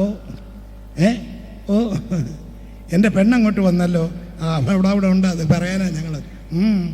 ഞങ്ങൾക്ക് ഇഷ്ടപ്പെട്ടു, അതുകൊണ്ട് കല്യാണം കഴിപ്പിച്ച് തരണം. ഓഹോ, കല്യാണം കഴിപ്പിക്കണം അല്ലേ? എൻ്റെ പിള്ളേരുണ്ട്, അവർ വരട്ടെ, അവരോട് ഇതിൻ്റെ കൂടെയൊക്കെ ചോദിക്കണം. ചുരുക്കി പറഞ്ഞാൽ അപ്പൻ പിള്ളേർ വന്നപ്പോഴാ ഇന്ന പോലെ മോള് പോയിട്ട് വന്നില്ല, ഇന്നടത്തുണ്ട്, അവിടുന്ന് ആൾ വന്നിരുന്നു. അവർക്കെല്ലാം നമ്മുടെ വേദം സ്വീകരിക്കാനൊക്കെ മനസ്സാ. അങ്ങനെ കല്യാണത്തിന് വേണ്ടി സ്നാനപ്പെട്ട പുള്ളികളൊക്കെ ഇതിനകത്ത് വന്നിരിപ്പുണ്ട്. തോച്ചാമെ കെട്ടാനായിട്ട് നീ ഒരുത്തം മുങ്ങിയതാ, പിന്നെ നീ എവിടാ പൊങ്ങിയെന്ന് ദൈവത്തിനെ അറിയത്തുള്ളൂ. അവരിലോടനെ കൂടെ പറഞ്ഞു, നിങ്ങളൊരു കാര്യം ചെയ്യണം, ഞങ്ങളുടെ വേദം കൂടണം. അതിനെന്തോ ചെയ്യേണ്ടത്? ബിസ്മില്ലാഹി റഹ്മാൻ റഹിമാൻ അതൊന്നും ചൊല്ലണ്ട. പിന്നെ ഒരു ചെറിയ പരിപാടിയേ ഉള്ളൂ, ചെറിയ ഓപ്പറേഷൻ എന്ന് പറഞ്ഞാൽ അഗ്രചർമ്മഛേദനം എന്ന് പറഞ്ഞൊരു പണിയുണ്ട് ഞങ്ങൾക്ക്. അത് നിങ്ങളുടെ പുരുഷപ്രജയിൽ അത്രയേ ഉള്ളൂ. അത് ഞങ്ങളേറ്റ്. യവന്മാരെല്ലാം അപ്പൻ്റെ ചെലവിൽ ഇവിടെ വന്ന് കിടിങ് കിടിങ് കിടിങ് വെട്ടി എല്ലാം കൂടെ ശരീരം പനിച്ച് നെയ്ച്ചോറും കഴിച്ച് പനിച്ച് കിടക്കുമ്പോൾ ഈ ശിമയോനും ലേവിയും കൂടെ ഒരു ചെറിയ ഗൂഢാലോചന അകത്ത്, നമ്മുടെ പെങ്ങളെ വഷളാക്കിയതും പോരാ, നമ്മുടെ അപ്പൻ്റെ ചെലവിൽ ബിരിയാണി അടിച്ച് കിടക്കുന്ന ഇപ്പന്മാരെ കൈകാര്യം ചെയ്തേ ഒക്കത്തുള്ളൂ. അത് അവന്മാരാരും അടുക്കത്തില്ല, നമുക്കങ്ങ് കയറാമെന്ന് പറഞ്ഞു. പനിച്ച് കിടക്കുന്നവൻ്റെ അടുത്തോട്ടി എന്നിട്ട് ഒരു മൂച്ച് പ്രയോഗം ഇവിടെ എഴുതിയിട്ടുണ്ട്, ഞാനിപ്പോൾ പറയുന്നില്ല. ഒരു മൂച്ച് പ്രയോഗം നടത്തി എല്ലാവരും ഒറ്റ അക്ഷരേ അന്നേരം എല്ലാവർക്കും അറിയത്തുള്ളൂ. ഏത് ഭാഷക്കാരനവിടെ കൂടിയിരിക്കുന്ന ഈ പനിച്ച് കിടക്കുന്ന എല്ലാവരും ഊഹു എന്നുള്ള ഒറ്റ അക്ഷരേ അറിയത്തുള്ളൂ. ഊഹും പറഞ്ഞുകൊണ്ട് കിടക്കുക. സകല എണ്ണത്തെങ്ങും ചെരിപ്പെടുത്തി തന്നെ കൊന്നേ ഒന്ന് കൊല വിളിച്ചു. അപ്പൻ അത് തീരെ പിടിച്ചില്ല. അപ്പൻ അവിടെ നിന്നോട്ട് ഇത് മനസ്സിൽ വെച്ചുകൊണ്ട് പറഞ്ഞു, എന്നുള്ളമേ നീ അവരുടെ യോഗത്തിൽ ചേരരുതേ, എന്നുള്ളമേ അവരുടെ മന്ത്രണത്തിൽ കൂടരുതേ. അവർ തങ്ങളുടെ കോപത്തിൽ പുരുഷന്മാരുടെ വരി ഉടച്ചു, എന്നുള്ള മേമാർക്ക് ഗുണം വരികയില്ല. അപ്പൻ തലയിൽ കൈവച്ചു പ്രാഗി വിട്ട ലേവിയോട് ദൈവം പറയുകയാണ്, നീ വേണം കാഹളമൂതുവാൻ. ഹല്ലേലൂയ. എന്തുകൊണ്ട് ഇവരെ കാഹളമൂതുവാൻ ഏൽപ്പിച്ചു? ഗുണം വന്നതുകൊണ്ടല്ല. പിന്നെ പറയാം, ദൈവത്തിങ്കൽ നിന്ന് ശ്രേഷ്ഠമായ കൽപ്പന കൈപ്പറ്റി താഴേക്ക് ഇറങ്ങി വരുന്ന മോശ കേൾക്കുന്നൊരു ശബ്ദമുണ്ട്. ഇവിടെ അഹരോനോട് പറഞ്ഞു, ഞങ്ങളുടെ മുൻപിൽ നടക്കേണ്ടതിന് ഒരു ദൈവത്തെ ഉണ്ടാക്കി തരണം. നിങ്ങളുടെ കാതിലെ കൊടുക്കും മാലയൊക്കെ കൊണ്ട് പറിച്ചുകൊണ്ട് വാ. എല്ലാം കൂടെ പറിച്ചങ്ങോട്ടിട്ട് തീയിലിട്ട് ഊതി ഉരുക്കി ക്രമപ്പെടുത്തി ഭാഷ വരുത്തി ഇത്രയും പൊക്കത്തിന് ഒരു കാളക്കുട്ടിയെ വാർത്തുണ്ടാക്കി. ഏട്ട് അവിടോട്ട് നിർത്തി വിളിച്ചു പറഞ്ഞു, നാളെ യഹോവയ്ക്കൊരു ഉത്സവം. സകല എണ്ണവും പോയി. അന്നെല്ലാം കൂടെ പൊതു ശാപ്പാടായിരുന്നു. ജനം തിന്മാനും കുടിപ്പാനും ഇരുന്നു, കളിപ്പാൻ എഴുന്നേറ്റു. തീറ്റയും കുടിയും കഴിഞ്ഞുള്ള കളിയല്ലോ, അരങ്ങ് മുടിച്ച് കളിച്ചു. അപ്പോഴാണ് മേളിൽ നീ ഇറങ്ങി വരുന്നത്. തോളത്ത് 2 വലകയൊക്കെ വെച്ചുകൊണ്ട് മോശ ഇറങ്ങി വരിക. ഒന്നാമത്തെ എഴുത്തിങ്ങനെയാണ്, ഞാനല്ലാതെ അന്യ ദൈവം നിങ്ങൾക്കുണ്ടാകരുത്. മീതെ സ്വർഗത്തിലെങ്കിലും കീഴേ ഭൂമിയിലെങ്കിലും ഭൂമി കീഴേ വെള്ളത്തിലെങ്കിലും ഒന്നിൻ്റെയും പ്രതിമ ഉണ്ടാക്കുകയോ നമസ്കരിക്കുകയോ ചെയ്യുവാൻ പാടില്ലാത്തതുമാകുന്നു. ഇറങ്ങി ഇങ്ങോട്ട് വന്നപ്പം യോശുവ പറഞ്ഞു, പാളയത്തിൽ ശബ്ദമുണ്ട്, അത് ജയിച്ചാർക്കുന്നവരുടെ ആരവമല്ല, പിന്നെ തോറ്റോടുന്നവരുടെ നിലവിളിയുമല്ല, പ്രതിഗാനം ചൊല്ലുന്ന ശബ്ദമാ കേൾക്കുന്നത്. ചെന്നപ്പം സകല എണ്ണം കൂടെ വട്ടമിട്ട് നിന്ന് ഈ അഹരോൻ മുമ്പിലറ്റം അങ്ങനെ ഇതെല്ലാം ചൊല്ലിക്കൊടുക്കുന്നതും പണി നടത്തിക്കൊടുക്കുന്നതും, ഞങ്ങളെ മിസ്രൈമിൽ നിന്ന് വിളിച്ചുകൊണ്ട് വന്ന ദൈവമേ കാളക്കുട്ടിയെ അടിച്ച് ആരാധിച്ച് പുകച്ച് ആരാധിക്കുക. മോശ ഇത് കണ്ടിട്ട് കയ്യിലിരുന്ന ആ പലക താഴോട്ടൊരൊറ്റ ഏറ് ഓട്ടച്ചു. അവിടെ നിന്നുകൊണ്ട് വിളിച്ചു പറഞ്ഞു, യഹോവയുടെ പക്ഷത്തുള്ളവൻ ആര്? സകല എണ്ണവും ആരാധിക്കുന്നവരുടെ കൂട്ടത്തിൽ ആരാധിച്ച് കൈയും കൊട്ടി പോകുമ്പോൾ ലേവി ഗോത്രം വിളിച്ചു പറഞ്ഞു, അച്ഛാ ഞാനുണ്ട് പറഞ്ഞു. ഞാനുണ്ട് ആരാധനയ്ക്ക് വേണ്ടി, സത്യാരാധനയ്ക്ക് വേണ്ടി ഞാനുണ്ട് എന്ന് വിളിച്ചു പറയുന്നവനെ ദൈവം നോട്ടമിടും. അല്ലാതെ ആരാധിക്കുന്ന കൂട്ടത്തിലെടുത്ത് നീയും കരുതി ചൊല്ലി എന്ന് പറഞ്ഞ അറിയാമേ നിനക്ക് ഗുസ്തി എന്ന് പറയുന്നതിലല്ല കാര്യം. സത്യാരാധനയ്ക്ക് വേണ്ടി ഞാനുണ്ട്, ഇറങ്ങടാന്ന് പറഞ്ഞു. ഇറങ്ങി എടറാവാളെന്ന് പറഞ്ഞു, എടുത്തു. ഒരറ്റത്തുനിന്ന് വെട്ടിക്കോളാൻ പറഞ്ഞു. മുഖം നോക്കരുത്, കാച്ചിയറാലത്തിനും അടിച്ചു പിടിച്ച് 3000 എണ്ണത്തിന്റെ തല തൊണ്ണാൻ തെറിക്കുമ്പോൾ അവിടെ കിടന്ന് തെറിച്ച് അടിച്ച് തകർത്തുന്നേ. സ്വർഗത്തിലെ ദൈവം പറഞ്ഞു, കൊള്ളാം, നീ വേണം കാഹളം ഊതുവാൻ. ശപിക്കപ്പെട്ടവനെങ്കിലും കാഹളം ഊതുവാൻ ദൈവം നിന്നെ തെരഞ്ഞെടുത്തത് ആരാധനയ്ക്ക് വേണ്ടി. നീ തയ്യാറായി അത് കണ്ടുകൊണ്ട് നിൽക്കുക. നമ്മുടെ ദൈവം സത്യാരാധനയ്ക്ക് വേണ്ടി ചുവട് വെച്ച നിന്നെ തമ്പുരാൻ നോട്ടമിട്ടിരിക്കുകയാ. ദൈവിക വെളിപ്പാടിന് വേണ്ടി പ്രാർത്ഥിക്കുന്ന സമയമെടുക്കുന്ന നിന്നെയാ ദൈവം നോട്ടമിട്ടിരിക്കുന്നത്. പ്രാർത്ഥിക്കുന്ന അമ്മയുടെ വയറ്റിലാ പ്രവചിക്കുന്ന മക്കളുണ്ടാകുന്നത്. ഉദാഹരണം, ശമൂവേൽ പ്രവാചകൻ, ഹന്ന പ്രാർത്ഥിച്ചു, ദൈവം അവൾ കൊടുത്ത കൊച്ചൻ പ്രവാചകനായി മാറി. ഹല്ലേലൂയ. അല്ല, ടി വി കണ്ടുകൊണ്ടിരിക്കുന്ന അവിടെ അകത്തല്ല പ്രവാചകൻ ഉണ്ടാകുന്നത്. നീ ഗുണം വരണമെങ്കിൽ നീ ഈ ദിവസങ്ങൾ ഈ 2025 കംപ്ലീറ്റ് ചേഞ്ച് ആക്കണം. സകല ടൈം ടേബിൾ മാറ്റണം. പ്രാർത്ഥനയ്ക്ക് പ്രത്യേകം സമയമെടുക്കണം. ഹല്ലേലൂയ. അവരെ അങ്ങോട്ട് വിളിച്ചാക്കി പറഞ്ഞത്, നീ വേണം കാഹളം ഊതുവാൻ. ആര്? സത്യാരാധനയ്ക്ക് വേണ്ടി നിവരെ നിൽക്കുവാൻ തയ്യാറായവനെ കാഹളമേൽപ്പിച്ചു. അഹരോന്റെ പുത്രന്മാരായ ലേവി പുരോഹിതന്മാർ വേണം ഈ കാഹളം ഊതുവാൻ. ഇനി യഹോവയുടെ പക്ഷത്തുള്ളവൻ ഇവനാ. അവനോടാ പറഞ്ഞ് മാറി നിന്നോളാൻ. ഈ കാഹളം ചില പ്രത്യേക കാര്യങ്ങൾക്ക് വേണ്ടി ഊതിയിരുന്നു. ഇവിടെ വായിക്കുന്നത്, കാഹളം ഊതുമ്പോൾ സഭ ദൈവത്തിൻ്റെ അടുക്കൽ, നായകന്റെ അടുക്കൽ കൂടണം. 2, കാഹളമൂതുമ്പോൾ പാളയങ്ങൾ യാത്ര പുറപ്പെടണം.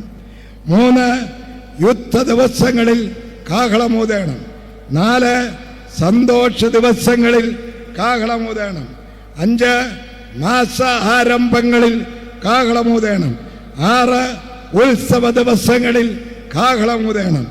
7, യോബേൽ സംവത്സരത്തിൽ കാഹളമൂതണം. അത് മറ്റൊരു ഭാഗത്താണ്, അതിപ്പോഴെടുത്ത് വായിക്കുന്നില്ല. കുറിക്കുന്നവരുണ്ടെങ്കിൽ കുറിച്ചുകൊള്ളട്ടെ. ലേവ്യ പുസ്തകം 25-ാം അധ്യായം 9-10 വാക്യങ്ങളിൽ, ലേവ്യ പുസ്തകം 25-ാം അധ്യായം 9-10 വാക്യങ്ങളിൽ യോബേൽ സംവത്സരത്തിൽ കാഹളമൂതണമെന്നും എഴുതിയിട്ടുണ്ട്. അതെന്തിനാണെന്ന് ചോദിച്ചാൽ, അടിമകളുടെ വിടുതലിന് വേണ്ടി. അതുവരെ നുകം കഴുത്തിൽ വെച്ചുകൊണ്ടിരിക്കുന്നവൻ യോബേൽ സംവത്സരത്തിലെ കാഹളം ഊതിക്കഴിയുമ്പോൾ നുകക്കയർ പൊട്ടിച്ച് നുകത്തിൻ്റെ കൈ ഒടിച്ചിട്ട് അവൻ്റെ സ്വാതന്ത്ര്യത്തിലേക്ക് പോകണം. ഇതാണ് കാഹളത്തിൻ്റെ ഇടപാട്. ഇങ്ങനെ കാഹളം ഊതി ഊതി ഊതി പഴയ നിയമത്തിൻ്റെ കാഹളം തലമുറയായി ഊതിക്കൊണ്ടിരുന്നപ്പോൾ പുതിയ നിയമത്തിൻ്റെ കാഹളം രംഗപ്രവേശനം ചെയ്തു. അതെങ്ങനെയായിരുന്നു എന്നാ ഇനി പറയാൻ പോണത്. കേൾക്കണോ? പറഞ്ഞുതരാം. എല്ലാവരും പെന്തക്കോസ്ത് ദിവസത്തിൽ ഒരുമിച്ച് ആ ആലയത്തിൽ, അവരുടെ ദേവാലയത്തിൽ കൂടി വന്ന് പെരുന്നാൾ ആചരിച്ചു കൊണ്ടിരിക്കുമ്പോൾ അവിടെ അല്ലാതെ മറ്റൊരു സ്ഥലത്ത് മറ്റൊരു മുഴക്കമുണ്ടായി. ഹല്ലേലൂയ! അവർ ഇരുന്നിരുന്ന വീട് മുഴുവൻ നിറച്ചു. ഒരു വലിയ ആഹ്ലാദം, ഒരു വലിയ ശബ്ദം അവിടെ മുഴങ്ങുകയായി. വായിക്കാം, പുതിയ നിയമകാഹളം, അപ്പോസ്തല പ്രവൃത്തി 2-ാം അധ്യായം 14 മുതൽ 16 വരെയുള്ള വാക്യങ്ങൾ. അപ്പോൾ പത്രോസ് 11 പേരോട് കൂടെ നിന്നുകൊണ്ട് ഉറക്കെ അവരോട് പറഞ്ഞത്, യഹൂദ പുരുഷന്മാരും യെരൂശലേമിൽ പാർക്കുന്ന എല്ലാവരുമായുള്ളവരെ, ഇത് നിങ്ങൾ അറിഞ്ഞിരിക്കട്ടെ. എന്റെ വാക്ക് ശ്രദ്ധിച്ചുകൊള്ളുവീൻ. നിങ്ങൾ ഊഹിക്കുന്നത് പോലെ ഇവർ ലഹരി പിടിച്ചവരല്ല. പകൽ 3-ാം മണി നേരമേ ആയിട്ടുള്ളുവല്ലോ. ഇത് യോവേൽ പ്രവാചകൻ മുഖാന്തരം അരുളി ചെയ്തത് അതെന്തെന്നാൽ. 37, 38, 39. ഇത് കേട്ടിട്ട് അവർ ഹൃദയത്തിൽ കുത്തുകൊണ്ട് പത്രോസിനോടും ശേഷം അപ്പോസ്തലന്മാരോടും, സഹോദരന്മാരായ പുരുഷന്മാരെ, ഞങ്ങൾ എന്ത് ചെയ്യേണ്ടു എന്ന് ചോദിച്ചു. പത്രോസ് അവരോട്, നിങ്ങൾ മാനസാന്തരപ്പെട്ട് നിങ്ങളുടെ പാപങ്ങളുടെ മോചനത്തിനായി ഒരുത്തൻ യേശുക്രിസ്തുവിന്റെ നാമത്തിൽ നിങ്ങൾ മാനസാന്തരപ്പെട്ട് നിങ്ങളുടെ പാപങ്ങളുടെ മോചനത്തിനായി ഓരോരുത്തൻ യേശുക്രിസ്തുവിന്റെ നാമത്തിൽ സ്നാനമേൽപ്പി. എന്നാൽ പരിശുദ്ധാത്മാവ് എന്ന ദാനം ലഭിക്കും. വാഗ്ദത്തം നിങ്ങൾക്കും നിങ്ങളുടെ മക്കൾക്കും നമ്മുടെ ദൈവമായ കർത്താവ് വിളിച്ചു വരുത്തുന്ന ദൂരസ്ഥന്മാരായ എല്ലാവർക്കും ഉള്ളതല്ലോ എന്ന് പറഞ്ഞു. ഇതാണ് പ്രമാണം. പിന്നീട് പ്രമാണം മാറ്റിയതായി യാതൊരു തെളിവുമില്ല. പത്രോസ് എഴുന്നേറ്റ് നിന്നുകൊണ്ട് പുതിയ നിയമത്തിന്റെ ഈ കാഹളം അങ്ങോട്ട് ഊതുകയ. പഴയ നിയമത്തിൽ ശപിക്കപ്പെട്ട ലേവ്യ ഗോത്രം ഊതിയതുപോലെ ഇവിടെ കടൽക്കോരികളായ സാധാരണക്കാരിൽ നിന്ന് താഴെക്കടയിൽ കിടക്കുന്ന കടൽക്കോരികളും ചുങ്കക്കാരും കൂടിയ ഈ വർഗം അവർ നിന്നുകൊണ്ട് കാഹളം ഊതുകയായി. വന്നവരുടെ ചോദ്യം, സഹോദരന്മാരായ പുരുഷന്മാരെ, ഞങ്ങൾ എന്ത് ചെയ്യണം? ഉത്തരം, നിങ്ങൾ മാനസാന്തരപ്പെടണം. നിങ്ങൾ ഓരോരുത്തൻ യേശുക്രിസ്തുവിന്റെ നാമത്തിൽ സ്നാനമേൽക്കണം. നിങ്ങൾ പരിശുദ്ധാത്മാവിനെ പ്രാപിക്കണം. പുതിയ നിയമസഭയുടെ ഉപദേശം അങ്ങോട്ട് ഇട്ടുകൊടുത്തപ്പോൾ അവന്റെ വാക്ക് കൈക്കൊണ്ടവർ അന്ന് സ്നാനമേറ്റു. അതോടൊന്ന് വായിച്ച മോളെ താഴെ ഭാഗം. അവന്റെ വാക്ക് കൈക്കൊണ്ടവർ അവന്റെ വാക്ക് കൈക്കൊണ്ടവർ സ്നാനമേറ്റു. അന്ന് 3000-ഓളം പേർ അവരോട് ചേർന്നു. അടിക്കുറിപ്പിട്ടോണം 3000. പഴയ നിയമം ഇവിടെ ഇറങ്ങി വന്നപ്പോൾ 3000 എണ്ണത്തിന്റെ തലവീശി. പുതിയ നിയമം വന്നപ്പോൾ 3000 എണ്ണത്തെ മുക്കിക്കയറ്റി. ഹല്ലേലൂയ! അങ്ങനെ അന്ന് സഭ നായകനായ ക്രിസ്തുവിന്റെ അടുക്കൽ കൂടി. അന്ന് സഭ പുറപ്പെട്ടു. അന്ന് സഭ പല ഇടങ്ങളിലേക്ക് വ്യാപിച്ചു. അതൊരു പുതിയ ദിവസമായിരുന്നു. കൃപായുഗത്തിന്റെ 1-ാമത്തെ ദിവസത്തിന്റെ ഊത്തായിരുന്നു അത്. എന്തിനേറെ പറയണ്ടു, അന്ന് മുതൽ ഇന്ന് വരെ ഈ കാഹളം ഊതിക്കൊണ്ടിരിക്കുക. ഈ ലാസറും മാത്യു ഇന്ന് രാത്രി ഊതുന്നത് ആ പുതിയ നിയമത്തിന്റെ കാഹളമാണ്. എന്തിനു വേണ്ടി? നീയും സഭയ്ക്കകത്ത് ചേരുവാൻ, നീയും ദൈവകൃപ പ്രാപിക്കുവാൻ, നീയും കർത്താവിലേക്ക് കടന്നു വരുവാൻ, നീയും യേശുവിന് വേണ്ടി വേർതിരിക്കപ്പെടുവാൻ ഇന്ന് രാത്രിയിലും ഈ കാഹളം ഊതിക്കൊണ്ട് നിൽക്കുക. താമസമിന ഈ കാഹളം അവസാനിക്കും. അപ്പത്തെക്കുറിച്ചുള്ള വിശപ്പല്ല, വെള്ളത്തെക്കുറിച്ചുള്ള ദാഹവുമല്ല. ദൈവവചനം കേൾക്കുവാൻ ദാഹിക്കുന്ന ദിവസങ്ങൾ വരുന്നു. എല്ലാ ദിവസവും ഇതുപോലെ പോകത്തില്ല. നിങ്ങൾക്കറിയാമല്ലോ ഇപ്പോൾ നടക്കുന്ന യുദ്ധം. ലാസ്റ്റ് രംഗപ്രവേശനം ചെയ്യേണ്ടത് തിരുവചനപ്രകാരം റഷ്യയാണ്. അവനും രംഗപ്രവേശനം ചെയ്തു കഴിഞ്ഞു. ഇപ്പോൾ ആവലാതിയോടെ വിളിച്ചു പറയാണ്, 3-ാം ലോകമഹായുദ്ധം തുടങ്ങുന്നു എന്ന്. ഞാൻ വിളിച്ചു പറയട്ടെ, താമസമിന നാം ഇവിടുന്ന് മാറ്റപ്പെടും. കരങ്ങൾ ഉയർത്തി സ്തോത്രം ചെയ്യാം. നാം ഒരു ദിവസം ഇവിടുന്ന് മാറ്റപ്പെടും. അതിൻ്റെ സമയം എപ്പോഴാണെന്ന് ഒരു പിടിയുമില്ല. അതിനെക്കുറിച്ച് പറഞ്ഞിരിക്കുന്നത് കാഹളം ധ്വനിക്കും. മരിച്ചവർ അക്ഷയരായി ഉയർക്കുന്നു, ജീവനോടെ ശേഷിക്കുന്നവർ രൂപാന്തരപ്പെടും. 1 കൊരിന്ത്യർ 15-ാം 52-ാമത് വാക്യം. നാം എല്ലാവരും നിദ്ര കൊള്ളുകയില്ല, എന്നാൽ കാഹളനാദത്തിങ്കൽ പെട്ടെന്ന് കണ്ണിമയ്ക്കുന്നിടയിൽ നാം എല്ലാവരും രൂപാന്തരപ്പെടും. കാഹളം ധ്വനിക്കും, മരിച്ചവർ അക്ഷയരായി ഉയർക്കുകയും നാം രൂപാന്തരപ്പെടുകയും ചെയ്യും. ഇനി കേൾക്കണേ, ആ 54 മുതൽ 57 വരെയുള്ള വാക്യങ്ങൾ കൂടെ. ഈ ദ്രവത്വമുള്ളത് അദ്രവത്വത്തെയും, ഇതിന്റെ സാധ്യതയാ പറയുന്നത്. ഈ ദ്രവത്വമുള്ളത് അദ്രവത്വത്തെയും, ഈ മർത്യമായത് അമർത്യത്തെയും, ഈ മർത്യമായത് അമർത്യത്തെയും ധരിക്കുമ്പോൾ മരണം നീങ്ങി ജയം വന്നിരിക്കുന്നു എന്നെഴുതിയ വചനം നിവൃത്തിയാകും. മരണം നീങ്ങി ജയം വന്നിരിക്കുന്നു എന്നെഴുതിയ വചനം നിവൃത്തിയാകും. പിന്നെ ഹേ മരണമേ, നിന്റെ ജയം എവിടെ? ഹേ മരണമേ, നിന്റെ വിഷമുള്ള എവിടെ? അത് ഉയർത്തെഴുന്നേറ്റ് മുകളിലേക്ക് പോകുന്ന വിശുദ്ധന്മാർ വിളിക്കുന്ന മുദ്രാവാക്യമാണ്. ഹേ മരണമേ, നിന്റെ ജയം എവിടെ? ഹേ മരണമേ, നിന്റെ വിഷമുള്ളവിടെ? ആർത്ത് മുകളിലേക്ക് കയറിയ. ഇതിനെക്കുറിച്ച് സങ്കീർത്തനക്കാരൻ നോക്കിയിട്ട് പറഞ്ഞു, നിന്റെ മഞ്ഞ് പ്രഭാതത്തിലെ മഞ്ഞു പോലെ ഇരിക്കുന്നു, ഭൂമി പ്രേതന്മാരെ പ്രസവിക്കും എന്ന് പറഞ്ഞാൽ ഉയർത്തെഴുന്നേറ്റ് കയറി ചെല്ലുന്ന വിശുദ്ധന്മാരുടെ കൂട്ടത്തെ കണ്ടിട്ട് മഞ്ഞു പൊങ്ങുന്നത് പോലെ എന്ന് പറഞ്ഞാൽ വെള്ളവസ്ത്രധാരികളായി, ശുഭ്രവസ്ത്രധാരികളായി ഇവിടുന്ന് ഒരു കൂട്ടം ജനം മുകളിലേക്ക് കയറുവാൻ തുടങ്ങുക. അതിനു വേണ്ടിയിട്ടല്ല ഞാൻ ഈ വെള്ളവസ്ത്രം ഇട്ടിരിക്കുന്നത്. ഇതെല്ലാം ഇവിടെ ഉരിഞ്ഞടത്തേ ഉള്ളൂ. എന്തോ ധരിച്ചിരിക്കുന്നതെല്ലാം ഇവിടെ വിട്ടിട്ട് ശ്രേഷ്ഠമായ വസ്ത്രം, മാന്യമായ വസ്ത്രം, വെൺവസ്ത്രം ധരിക്കപ്പെട്ടവരായി മുകളിലേക്ക് പ്രവേശിക്കുവാൻ സമയമായിരിക്കുന്നു. വെള്ളവസ്ത്രം ധരിച്ചുയർത്ത വിശുദ്ധ സംഘമത്, വെള്ളവസ്ത്രം ധരിച്ചുയർത്ത വിശുദ്ധ സംഘമതി,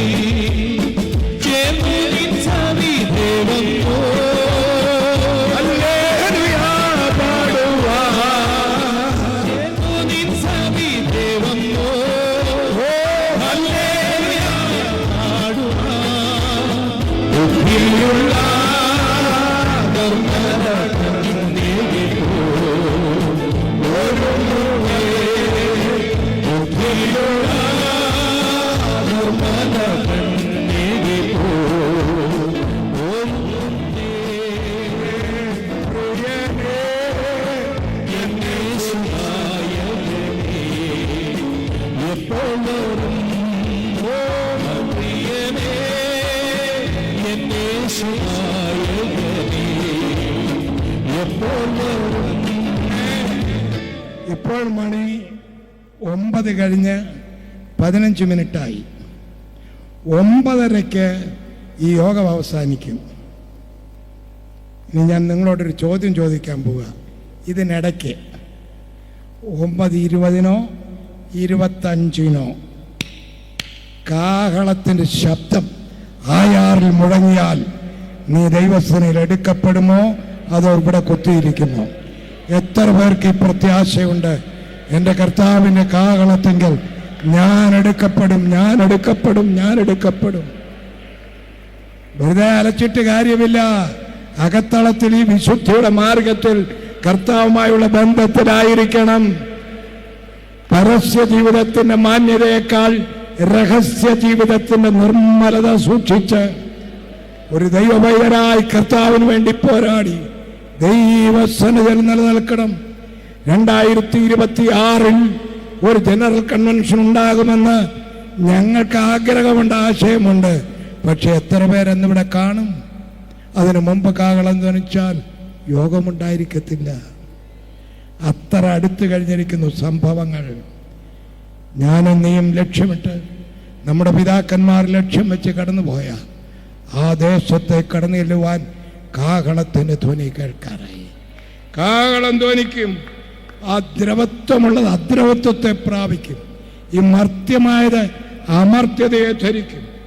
ബലഹീനമായ ശരീരം ശക്തിയുള്ളതായിത്തീരും. പ്രാകൃത ശരീരം ആത്മീയ ശരീരമായി മാറ്റപ്പെടും. അപമാനമുള്ള ശരീരം തേജസ്സിന്മേൽ തേജസ് പ്രാപിച്ചതായി മാറ്റപ്പെടും. മരണമുള്ള ഈ ശരീരം നിത്യജീവനെ പ്രാപിച്ച് കടന്നുപോകും. ഹല്ലേലൂയ.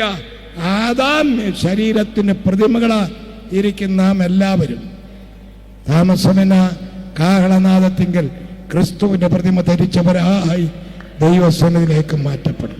എത്ര പേർക്ക് ഇന്ന് രാത്രി പ്രത്യാശയുണ്ട്?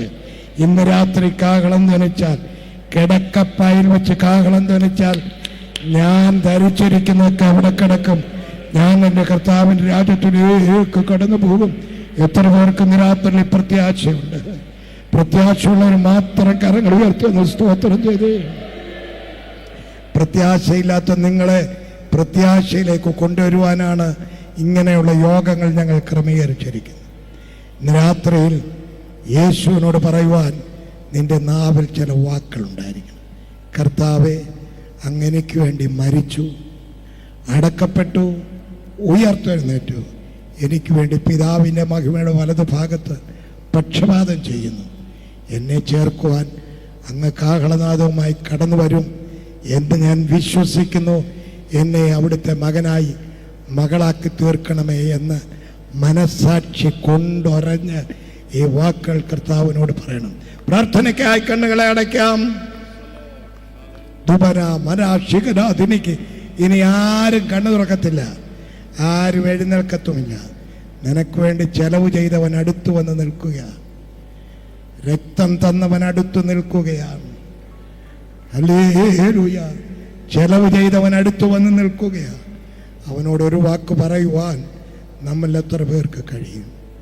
Praise the Lord. എല്ലാ കണ്ണുകളും അടച്ച് ഹൃദയത്തിൻ്റെ അന്തർഭാഗത്ത് നിന്ന് ആ ശബ്ദങ്ങൾ ഉയരട്ടെ, ഞരക്കത്തിൻ്റെ വാക്കുകൾ ഉയരട്ടെ.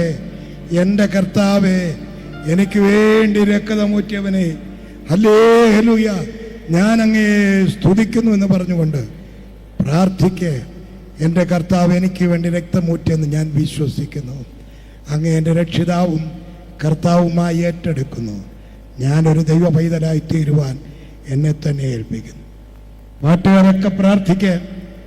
പാട്ട് പാടിയതുകൊണ്ട് സ്വർഗത്തിൽ പോകണമെന്നില്ല. നിങ്ങളിവിടെ വന്നത് എങ്ങനെയാണെന്നും തിരിച്ചു പോകുന്നത് എങ്ങനെയാണെന്നും ഒക്കെ എനിക്കറിയാം. കാരണം ഞാനിത് നടത്തിക്കൊണ്ടിരുന്നവനാണ്. ഈ ദൈവരാജ്യത്തിന് ഓഹരിക്കാരനാകണം, കർത്താവിൻ്റെ രാജ്യത്തിന് കൊള്ളാവുന്നവളാകണം. ഇല്ലെങ്കിൽ ഇതുകൊണ്ട് യാതൊരു പ്രയോജനമില്ല. കർത്താവിൻ്റെ ഗംഭീരനാദം, പ്രധാന ദൂതൻ്റെ ശബ്ദം, ദൈവത്തിൻ്റെ കാഹളത്തോടും കൂടെ സ്വർഗത്തിൽ നിറങ്ങി വരികയും ക്രിസ്തുവിൽ മരിച്ചവർ മുൻപ് ഉയർത്തെഴുന്നേൽക്കുകയും ചെയ്യും. അനേക അമ്മച്ചിമാർ ഉയർത്തെഴുന്നേറ്റ് പോകും. ഇവിടെ നടക്കുന്ന കുഞ്ഞുങ്ങൾ ഇവിടെ കിടന്ന് അടുത്ത വിലാപത്തിലേക്ക് പ്രവേശിക്കുകയാകും. ചിലർ ഇവിടുന്ന് മാറ്റപ്പെടും, ചിലർ ഇവിടെ തന്നെ നിൽക്കും. എന്തിനേറെ പറയണ്ടു, പാട്ടും പ്രാർത്ഥനയുമുള്ള പല വീടുകളിലെയും പലതും പോകത്തില്ല. കാരണം ഇവൻ്റെ അകത്തിരിക്കുന്നത് ദൈവിക വിചാരങ്ങളല്ല. ദൈവം നിൻ്റെ മനസ്സിനെ നന്നായി അറിയുന്നു. ഈ രാത്രി താഴ്മയോടെ ദൈവസനിൽ താഴ്ത്തി ഏൽപ്പിക്കുക. ഈ യോഗം നിങ്ങൾക്ക് വേണ്ടി ദൈവം ഒരുക്കിയതാ. ഈ മീറ്റിംഗ് നിങ്ങൾക്ക് വേണ്ടി ദൈവം ഒരുക്കിയതാ. ഈ ജനറൽ കൺവെൻഷൻ നിങ്ങളുടെ വീണ്ടെടുപ്പിന് വേണ്ടി ദൈവം ഒരുക്കി തന്നതാ. താഴ്മയോട് ദൈവസനിൽ പ്രാർത്ഥിക്കുക.